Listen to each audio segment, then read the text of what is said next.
Welcome to 10 TV Plus. I'm Dylan Robichaud alongside Jay Plyburn. And Jay, we are getting ready. High five.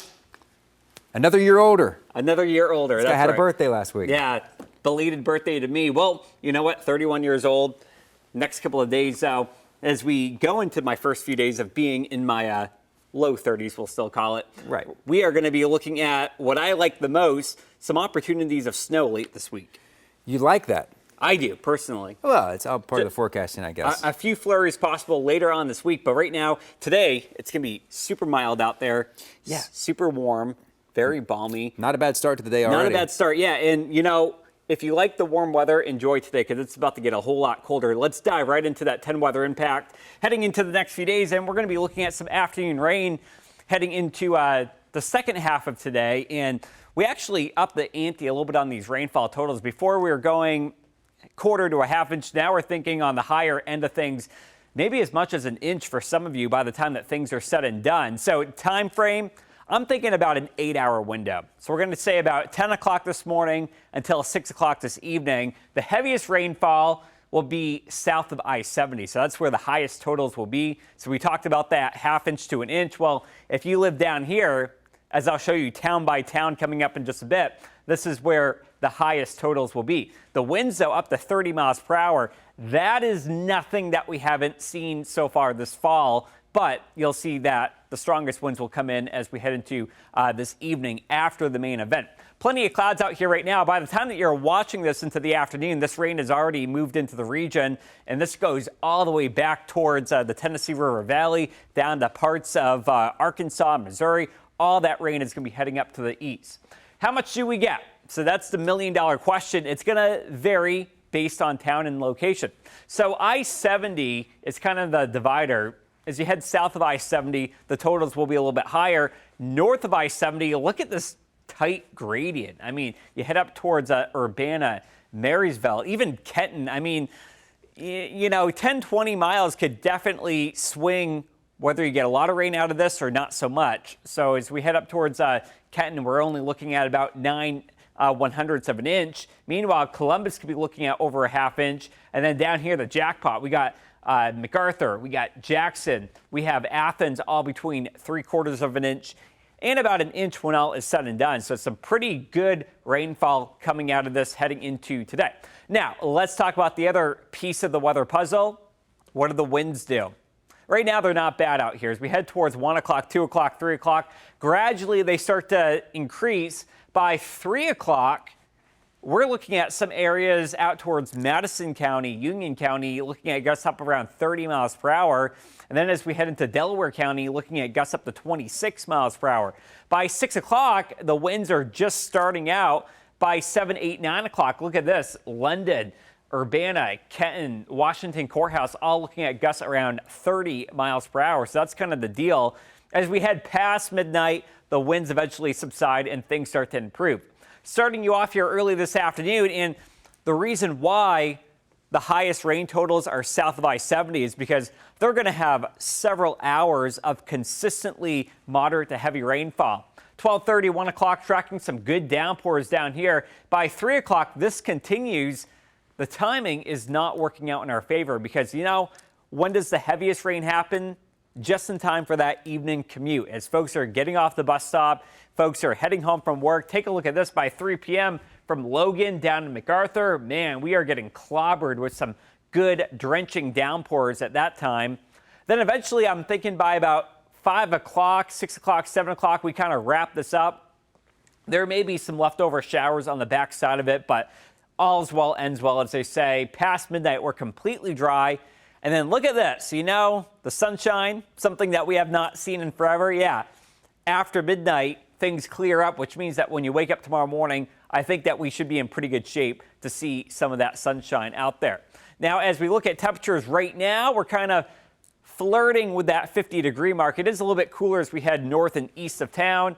As we head into the afternoon hours, though, it is mild. This will be our last mild day of the week because it's about to get a whole lot colder as we head into the second half of the week, as we have cold air that will be plunging in from Canada.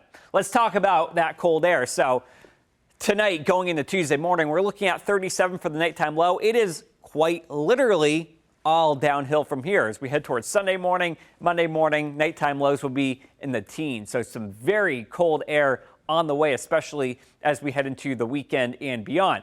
Why is this? Well, right now we have that conveyor belt of warm air coming in from the Gulf of Mexico. See the greens on the map? We're looking at temperatures 50s across the Buckeye State, 60s across the Tennessee River Valley. Right now, all this cold air is locked up where? In Canada. So we're going to be tracking this here and take a look at this right here. That plunge of cold air Friday night, Saturday night.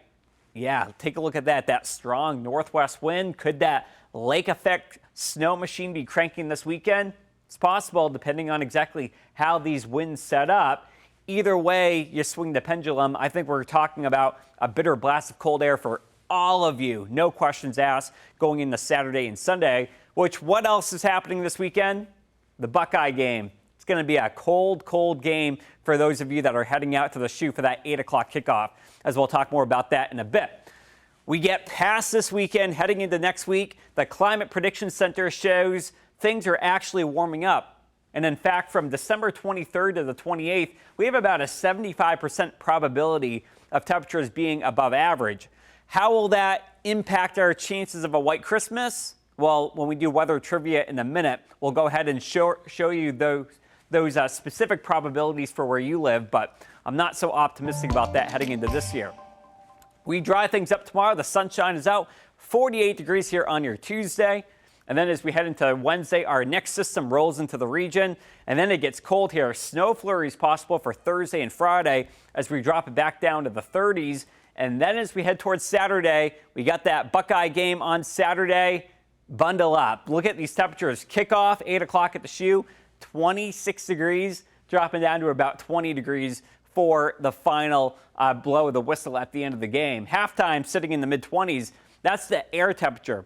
Factor in the wind, it's probably going to be feeling like 10 degrees as you leave the shoe on Saturday night. So be ready for that. By Sunday, we're looking at some more cold air moving into the region. Temperatures will be mostly in the 20s for daytime highs. Nighttime lows will be very cold in the teens and 20s as well, as we're going to be tracking this cold air for quite some time ahead. Like you said, enjoy the 50s, the warmer weather while you can. And this is our only warm day. After this, we're looking at the 40s going into Thursday, going into Wednesday, Thursday, and Friday, and then it gets really cold heading into the weekend. I need to change my plans and make time to be outside today.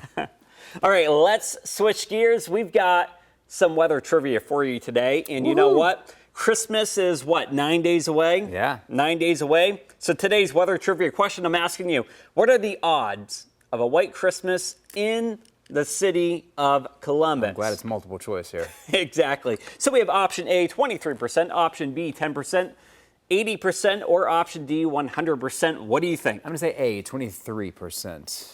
Congratulations, you are right. Yes! You hit the nail on the head with pretty that. well with the trivia. By the way, Jay, the probability, so what we have to have definitions to this. What does a white Christmas mean?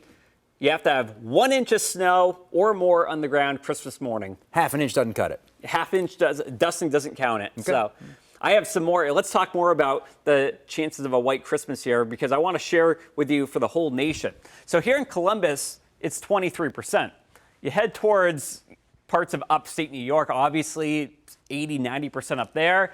The Rocky Mountains, 100%. Even northern parts of Minnesota, you head up towards Duluth, they have a very high probability of a white Christmas. But here, Ohio, you get to northeast Ohio, up towards Akron, they're going to have a much higher chance of a white Christmas. And in fact, I think it's a sure bet this year with all that lake effect snow that they've had over the last few days.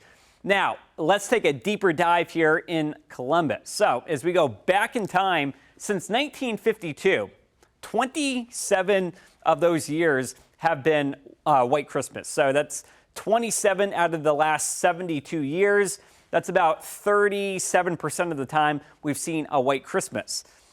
As we look since 2004, though, that probability has drastically dwindled. Since 2004, from 2004 through 2024, we've had only 4 white Christmases. So The probability is becoming less and less. The last couple of decades, we just haven't had as much snowfall as what we typically get. And so those numbers are definitely much lower. But, man, if you go back in time, it's quite remarkable to see how much less snowfall we get now compared to what we had just a couple of decades ago. Are you hoping for some snow on Christmas? I'm a snow guy. I love snow. I don't want as much as what they're getting in Erie, Pennsylvania, and Watertown, New York, where they're getting 5 or 6 feet. Heck no. That would ruin the... That's too much. You want just a little bit to be pretty. Yeah, just a little bit.